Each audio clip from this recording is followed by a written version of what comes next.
जी अस्सलाम वालेकुम वरहमतुल्लाहि वबरकातुहू। सेकेंड ईयर मैथमेटिक्स की क्लास में आज हम इंटीग्रेशन, हमारा चैप्टर है चैप्टर नंबर 3। और चैप्टर नंबर 3 इंटीग्रेशन। और इसमें जो आज टॉपिक हम डिस्कस करने जा रहे हैं, जिसमें आपने बेसिकली ये एप्लीकेशन ऑफ डेफिनेट इंटीग्रल है कि जो डेफिनेट इंटीग्रल हमने 3.6 एक्सरसाइज में किया, उसको वर्ड प्रॉब्लम में किस तरह से आप जो है वो अप्लाई कर सकते हैं। तो उसके लिए हम आज एक्सरसाइज 3.7 डिस्कस करने जा रहे हैं। और बेसिकली जो आपके पास डेफिनेट इंटीग्रल है, उसमें आपके पास लिमिट्स गिवन होती हैं।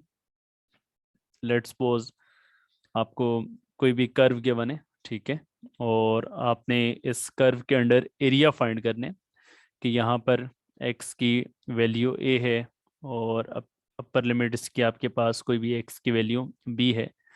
तो आपने बताना है कि इस कर्व के अंडर कितना एरिया आ रहा है। तो वो area under the curve find करने के लिए आप उस फंक्शन को बेसिकली इंटीग्रेट करते हैं। और इंटीग्रेट करने के बाद आप फिर उसमें लिमिट अप्लाई करते हैं, upper limit minus lower limit. तो ये आपके पास एरिया अंडर दी कर्व आता है। तो अब फंक्शन आपके पास जो है वो मुख्तलिफ किस्म के होते हैं, जिसमें आपने area under the curve find करना होता है। तो अगर तो आपके पास जो कर्व है वो अबव एक्स एक्सिस है, तो इस फंक्शन के साथ आप पॉजिटिव साइन यूज़ करते हैं। और अगर आपके पास जो कर्व है वो बिलो एक्स एक्सिस आ रहा है, तो इस फंक्शन के साथ आप नेगेटिव साइन यूज़ करते हैं अकॉर्डिंग टू रिक्वायरमेंट। जब आपके पास बिलो एक्स एक्सिस आ रहे हैं तो नेगेटिव, और अगर आपके पास अबव एक्स एक्सिस आ रहे हैं तो देन आपके पास उस फंक्शन को आप पॉजिटिव यूज़ करते हैं। इस बेस पे आपके एक्सरसाइज के क्वेश्चंस हैं, तो ये हमने डिस्कस करने हैं। बहुत ही सिंपल एक्सरसाइज है, लेकिन पेपर पॉइंट ऑफ व्यू से इम्पोर्टेंट एक्सरसाइज है, और इसमें से आपके फेडरल बोर्ड के पेपर में क्वेश्चन भी आता है। तो स्टार्ट करते हैं फ्रॉम फर्स्ट क्वेश्चन। तो फर्स्ट क्वेश्चन में आपको कहा गया कि आपने फाइंड करना है, find the area between the x axis and the curve. तो फाइंड द एरिया, तो बेसिकली ये area under the curve find करने के लिए यूज होते हैं बिटवीन एक्स एक्सिस के दरमियान, ठीक है। और दूसरा आपके पास कर्व गिवन है, एंड कर्व, जी कर्व गिवन है y equal to x square plus 1। तो एक्स स्केयर प्लस 1 इस कर्व के लिए, और लिमिट आपके पास गिवन है from x is equal to 1 to x is equal to 2। तो एक्स की वैल्यू 1 से लेकर एक्स की वैल्यू 2 तक के लिए आपने area under the curve find करना है। तो बहुत ही इजी क्वेश्चन है ये। सबसे पहले आपने करना क्या होगा कि कोई भी जो कर्व आपके पास गिवन है, जैसे अब यहाँ पर कर्व गिवन है y is equal to x square plus 1, तो आपने चेक करना है कि जो लिमिट आपके पास गिवन है x फ्रॉम 1 टू 2, 1 से लेकर 2 तक, अगर आप x की वैल्यूज पुट करें तो आपने देखना ये है कि उस पर y के आंसर नेगेटिव आ रहे हैं या पॉजिटिव आ रहे हैं। मतलब आपने चेक ये करना होगा x की वैल्यूज पुट करने के बाद कि आपके पास जो कर्व बन रही है वो अबव एक्स एक्सिस बन रही है या बिलो एक्स एक्सिस बन रही है। तो अबव एक्स एक्सिस या बिलो एक्स एक्सिस, उस हवाले से उस हिसाब से आपने फिर उस कर्व को इंटीग्रेट करना होगा। तो यहाँ पर देखें, एक्स की जो लिमिट है आपके पास 1 से लेकर 2 तक है, मतलब सबसे मिनिमम वैल्यू एक्स की 1 पुट करनी है और सबसे मैक्सिमम वैल्यू आपने 2 पुट करनी है। और कर्व के एक्स स्केयर प्लस 1 है, तो जब देखें आप एक्स की वैल्यू 1 पुट करेंगे तो 1 का स्केयर प्लस 1, तो वाई का आंसर उस पर क्या आ रहा है, 2 आ रहा है, ठीक है। और जब y की वैल्यू, x की वैल्यू आप 2 पुट कर रहे हैं, तो 2 का स्केयर प्लस 1, वो कितना आ जाएगा, वो आपके पास आ जाएगा 5, ठीक है।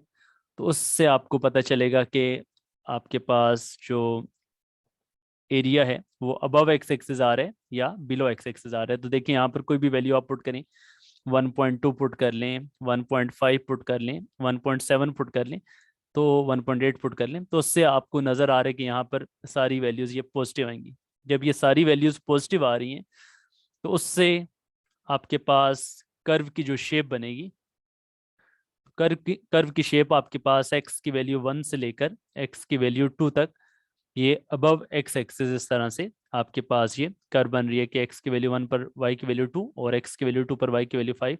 तो इस तरह से आपके पास ये कर्व बन रही है। ठीक है, तो ये जब कर्व बन रही है तो इससे आपको पता चला कि ये आपके पास अबव एक्स एक्सिस बन रहे हैं। तो इसका मतलब है कि एरिया आपके पास पॉजिटिव होगा। एरिया तो वैसे भी पॉजिटिव होगा, लेकिन अगर आपके पास फंक्शन में वैल्यू पुट करने के बाद आंसर्स नेगेटिव आ रहे हैं तो वो बिलो एक्स एक्सिस आएगा। तो बिलो एक्स एक्सिस के लिए फंक्शन के साथ आप नेगेटिव साइन यूज करेंगे, क्योंकि वो आपके पास एक्स एक्सिस के नीचे एरिया बन रहा होगा।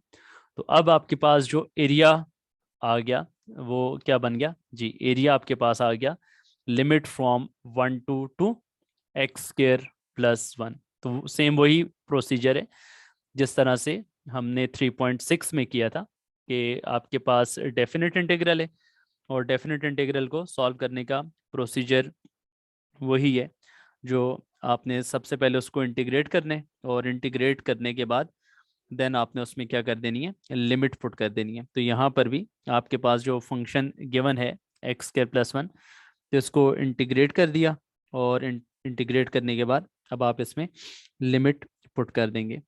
तो इंटीग्रेशन क्या आ जाएगी, एक्स स्क्र की इंटीग्रेशन आपको पता है, एक्स स्क्र की इंटीग्रेशन एक्स क्यूब अपॉन 3 और लिमिट फ्रॉम 1 to 2, और इसी तरह से 1 का इंटीग्रल क्या आ जाएगा, एक्स आ जाएगा, लिमिट फ्रॉम 1 to 2।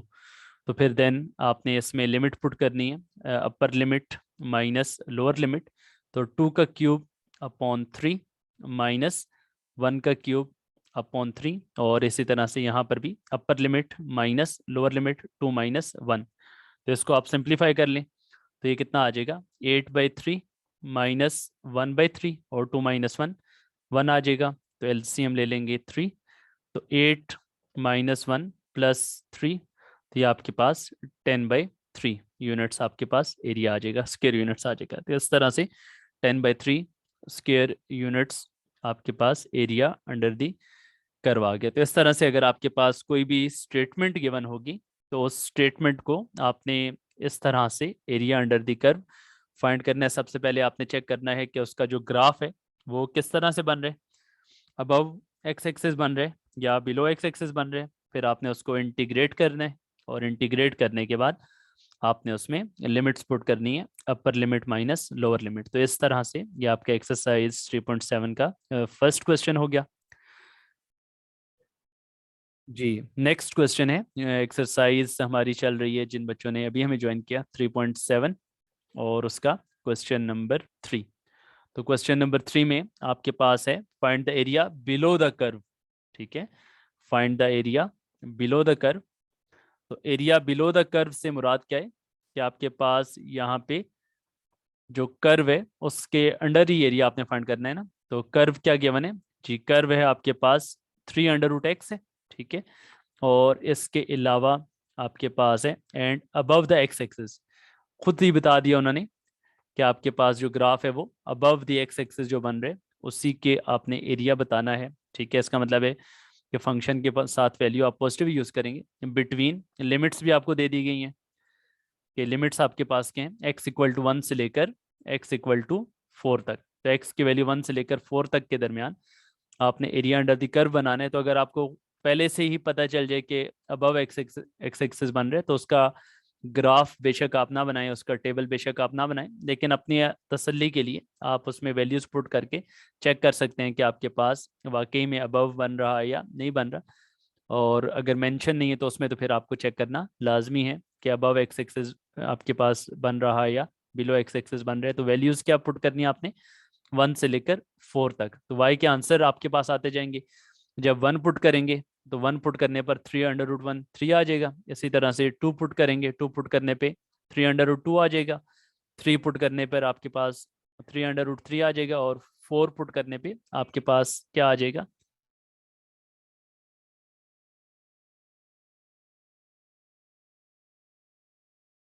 ये सारी वैल्यूज पुट करने पे अब आपको पता चला कि आपके पास जो एरिया है वो 1 से लेकर 4 तक के लिए अबव एक्स एक्सिस बन रहे। तो जब आपके पास अबव एक्स एक्सिस यहाँ पे बन रहा है तो दिस मीन आपके पास एरिया अंडर द कर्व आपके पास वो फंक्शन के साथ आप जो साइन यूज करेंगे वो पॉजिटिव ही यूज करेंगे। तो अब आपके पास एरिया अंडर द कर्व क्या आ गया, इंटीग्रेशन फ्रॉम 1 to 4, 1 से लेकर 4 तक, और फंक्शन है आपके पास 3√x। तो 3√x ये आपके पास एक फंक्शन है, इसको आपने इंटीग्रेट करना है, और इंटीग्रेट करने के बाद आपने फिर इसमें लिमिट पुट करनी होगी। तो 3 आपको पता है कांस्टेंट है, तो 3 को छोड़ के x रेज्ड पावर 1/2, तो x रेज्ड पावर 1/2, x की जो पावर है 1/2 है, तो पावर की बेस का अगर साथ डेरिवेटिव मौजूद हो तो हमें पता है कि हम पावर रूल उसमें अप्लाई कर सकते हैं, तो इसमें पावर रूल अप्लाई कर दें, तो 1/2 में 1 ऐड करेंगे तो ये आपके पास कितना आ जाएगा 3/2, और वही 3/2 डिनोमिनेटर में आएगा, और साथ में लिमिट आपके पास 1 से लेकर 4 तक आ गई, लिमिट आपके पास 1 से 4 तक आ गई। तो 3 और 3 कैंसिल हो जाएगा, 2 टॉप पे चला जाएगा, तो 2x पावर 3/2 और लिमिट फ्रॉम 1 to 4, लिमिट आपके पास कहाँ से आ रही है 1 से लेकर 4 तक आ रही है। अब नेक्स्ट स्टेप आपको पता है, आपने लिमिट पुट करनी होती है, upper limit minus lower limit, तो वैल्यू 4 पुट कर लेंगे, 4 पावर 3/2 और माइनस 1 पावर 3/2। तो यहाँ पे 4 की पावर 3/2 जब आप पुट करेंगे तो 4 की पावर 3/2, 4 को आप लिख सकते हैं 2 का स्क्वायर, तो 2 का स्क्वायर और उसकी पावर 3/2, और देन फिर 1 की पावर आपको पता है 3/2 1 ही आ जाएगा, और स्क्वायर 2 से कैंसिल होगा, तो 2 का क्यूब कितना आ जाएगा 8, तो 2 का क्यूब 8, 8 माइनस 1 7 आ जाएगा, और ये आपके पास 7 × 2 14 स्क्वायर यूनिट्स, तो एरिया आपके पास कितना आ गया 14 स्क्वायर यूनिट्स आ गया। इस तरह से आपने area under the curve find कर लिया। तो इस तरह आपके पास अगर कोई भी फंक्शन गिवन हो तो उसका अगर आपको एरिया फाइंड करने का बोला जाए तो बेसिकली आपने उसको क्या करना होता है, इंटीग्रेट ही करना होता है, और इंटीग्रेट करने के बाद आपको जो लिमिट्स गिवन होंगी वो लिमिट्स आपने फिर इसमें पुट कर देनी है। तो ये आपका हो गया क्वेश्चन नंबर 3 जी। Is it okay to all of you? Question number 3 आप तमाम बच्चों को समझ आ गया? चलें जी, ये सवाल ओके हो गया, ठीक है, माशाल्लाह से मैक्सिमम बच्चों ने ओके कर दिया। नेक्स्ट क्वेश्चन है क्वेश्चन नंबर 4, ये भी बड़ा आसान सवाल है, एक्सरसाइज 3.7। और क्वेश्चन क्या है जी, क्वेश्चन है हमारे पास कि find the area bounded by cause function. ठीक है, तो आपने एरिया फाइंड करने, find the area bounded by cause function.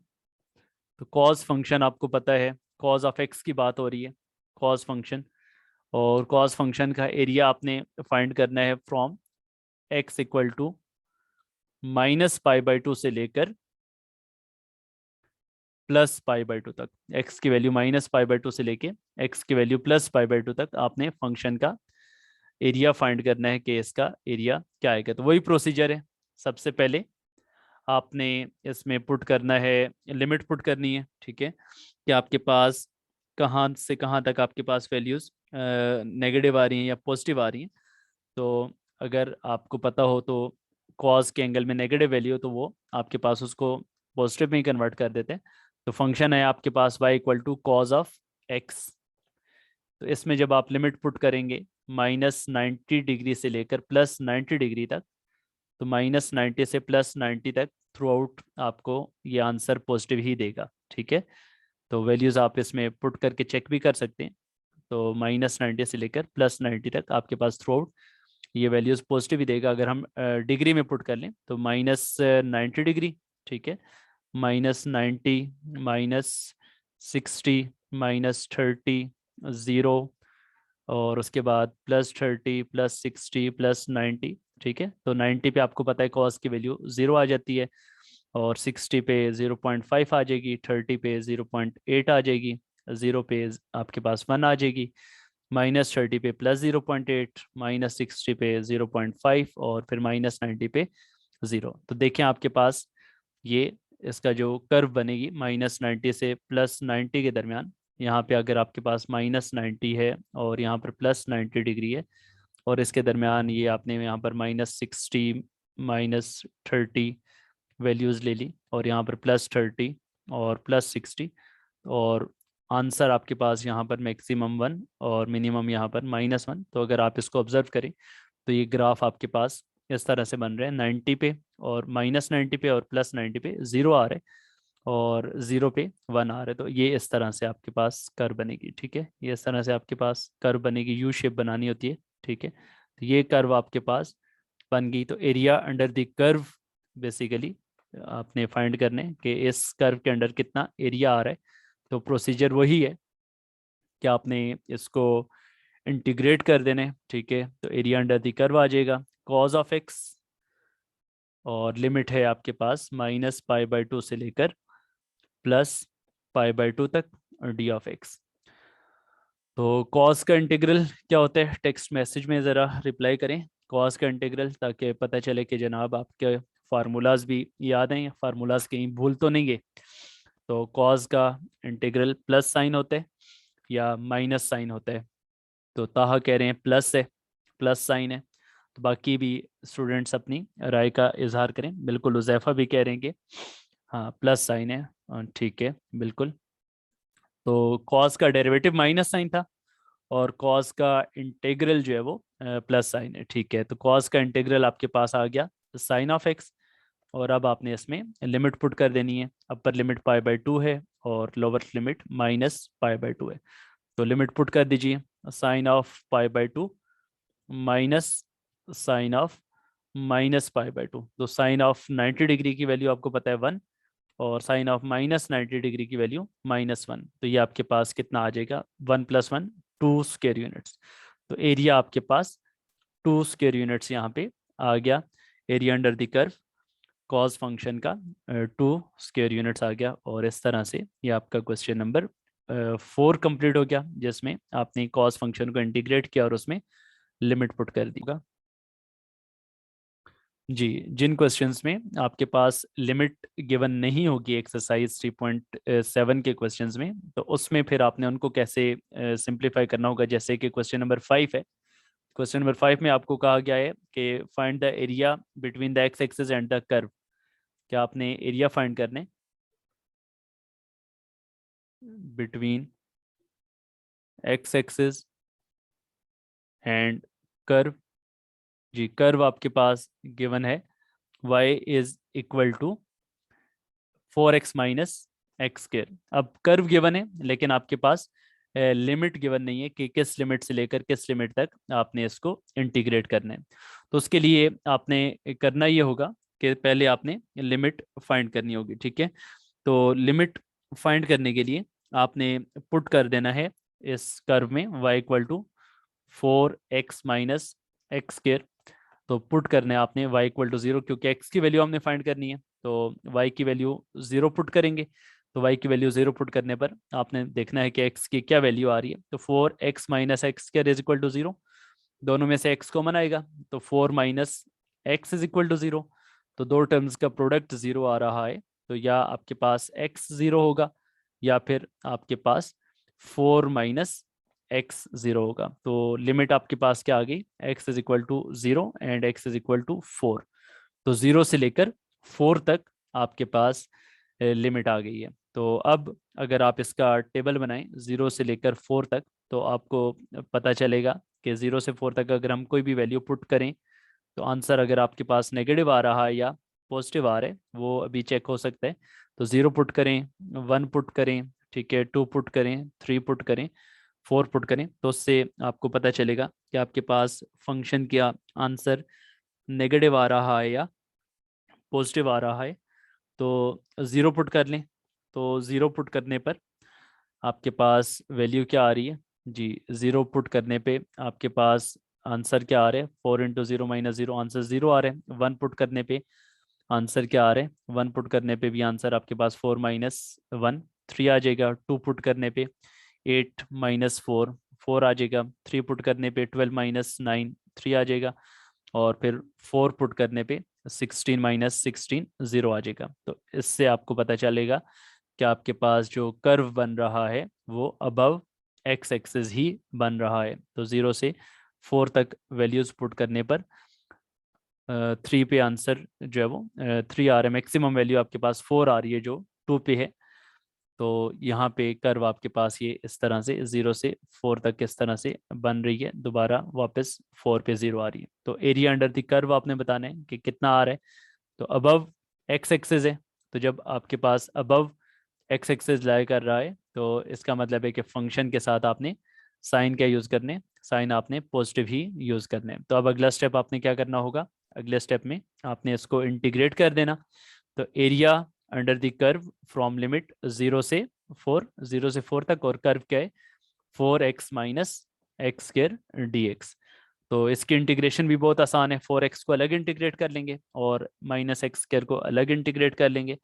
तो 4 को छोड़कर x का इंटीग्रल आपको पता है क्या आ जाएगा, एक्स स्क्र अपॉन 2 आ जाएगा, लिमिट फ्रॉम 0 to 4। और एक्स स्क्र की इंटीग्रेशन भी अकॉर्डिंग टू पावर रूल, कि पावर की बेस का साथ डेरिवेटिव मौजूद है, तो पावर रूल अप्लाई कर देंगे, तो x³ अपॉन 3 और लिमिट फ्रॉम 0 to 4। तो 2 और 4 की कटिंग होगी तो 2x² पे लिमिट पुट करेंगे 0 से 4, और यहाँ पर भी -1/3 को छोड़कर x³ पे लिमिट पुट कर देंगे 0 से 4। तो लिमिट पुट कर दीजिए, तो लिमिट क्या आ जाएगी, 2 को छोड़ के आपके पास 4 का स्क्वायर माइनस 0 का square, upper limit minus lower limit, और यहाँ पर -1/3 को छोड़कर 4 का क्यूब माइनस 0 का cube, upper limit minus lower limit. तो 4 का स्क्वायर क्या आ जाएगा 16, 16 इंटू 2 32, और 4 का क्यूब कितना आ जाएगा 16 इंटू 4, 4 इंटू 4 इंटू 4 64, तो 64/3। तो इसका एलसीएम ले लें, 32 माइनस 64/3, 3 एलसीएम आ जाएगा, और यहाँ पर आपके पास 96 माइनस 64 आ जाएगा, और 96 माइनस 64 ये भी आपके पास 32 आ जाएगा। तो 32/3 स्क्वायर यूनिट्स।